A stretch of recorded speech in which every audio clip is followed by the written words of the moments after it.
It's up to Keir Starmer to look in the mirror and make a decision about his own personal future, because obviously it's important to be a prime minister, but it's more important to deliver justice and fairness in a society that is really crippled by the lack of fairness and justice. Social equality has gone out the window. People who are living in poverty or on the edge of poverty, millions of people. And they looked for Labour for change, and they haven't yet seen it. Jon, thank you so much for speaking to Times Radio this morning. Quickly tell me, what has been your initial reaction to the result? Well, it's obviously a very poor result for Labour. It's a disastrous one, by the way, for the Tories, but let's stick with the Labour government a moment.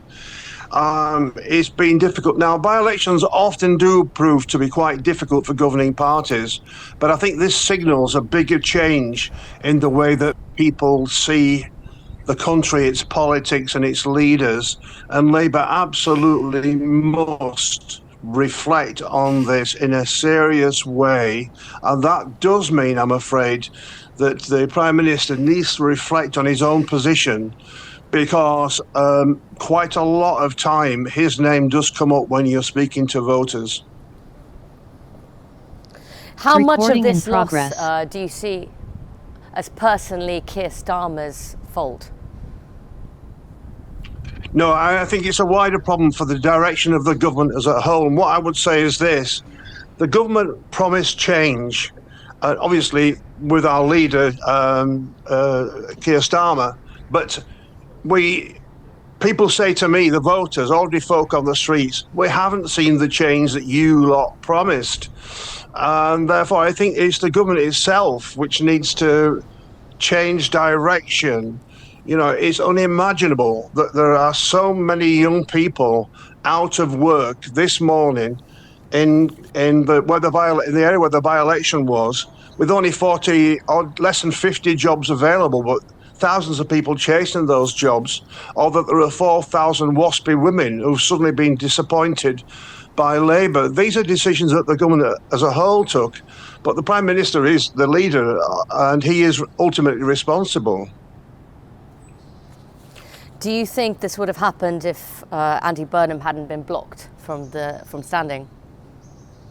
Well, I think Andy Burnham may well have held the seat, but I don't think this is down to one person anymore now. I think this is the government as a whole. Its direction is they haven't delivered the change that people wanted. And what do people above all think Labour should be for? They think it should be fairness, for justice, for protecting people's incomes. And I'm afraid we haven't done enough on that to reconnect with the people who voted for us or who wanted to vote for us. That, I think, is the core of the problem. And Labour, going into this by-election, said repeatedly to voters that Labour is the only party that can stop reform. This result shows that is quite clearly not true anymore. Do you think, what is the significance of that to you? Well, this is a very important question. I've been talking about it really from day one. If the Labour Party, thinks it can win an election by moving on to the territory which has been occupied by Mr. Farage and his party, they've made a big mistake. And what the mistake is it leaves behind millions of progressive voters who want us to take on racism and some of the other problems which have been highlighted by the right of British politics. So what's happened is, I think Labour thought it could assume that the progressive voters had nowhere else to go, and in a choice between Starmer and Farage, the people would go for Starmer. But actually what's happened is this green insurgency has arisen. It's offered progressive voters a different perspective on Britain, and they've chosen to vote for it. And so I think that is significant. It's diminished the Labour vote, but it's also now created a new political phenomenon, which are the Greens, which I assume will go on from one position to another in terms of the strength of the vote which they've recorded. So the strategy itself was designed by Mr. McSweeney, who's now disappeared from the battlefield, was mistaken from the start, and it was obvious it was, that the progressive voters would go elsewhere if Labour continued to pursue Mr Farage's lines. And that's what the impression that the Labour Party gave in office. But Jon Trickett, so for a while now, for a couple of weeks now, Keir Starmer has been saying that he's in listening mode. Obviously, as you mentioned, Morgan McSweeney has left the government. Other people have also left the government who are on that side of the party. And Keir Starmer is trying to say that he is changing direction on that front. Do you think he can actually turn it around, though? Do you think he is the man who can beat reform, even with a change of direction? Well, look, if he's listening, and I don't suppose he listens to people like me, but he should do. I've been around a long time. I represent a seat in the north in the centre of England, but in the north, in Yorkshire. My experience is that people are fed up with the fact that we aren't delivering change. Now, it's up to Keir Starmer to look in the mirror and make a decision about his own personal future, because obviously it's important to be a prime minister, but it's more important to deliver justice and fairness in a society that is really crippled by the lack of fairness and justice. Social equality has gone out the window. People are living in poverty or on the edge of poverty, millions of people. And they looked for Labour for change, and they haven't yet seen it. You've said this morning, Jon Trickett, that Keir Starmer needs to reflect on his own position and look in the mirror and consider his own future.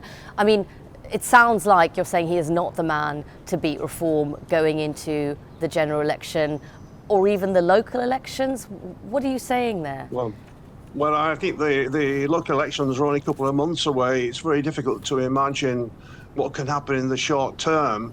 But if Keir Starmer is saying he's going to pivot away from the policies he's followed for 18 or 20 months or so, and suddenly we're going to see a new, fresher, brighter Keir Starmer, well, I'm waiting to see that. And more important, it doesn't matter really what I think, I suppose, but there are millions of people watching every single move and thinking, I'm in a desperate position, my kids are facing difficulty.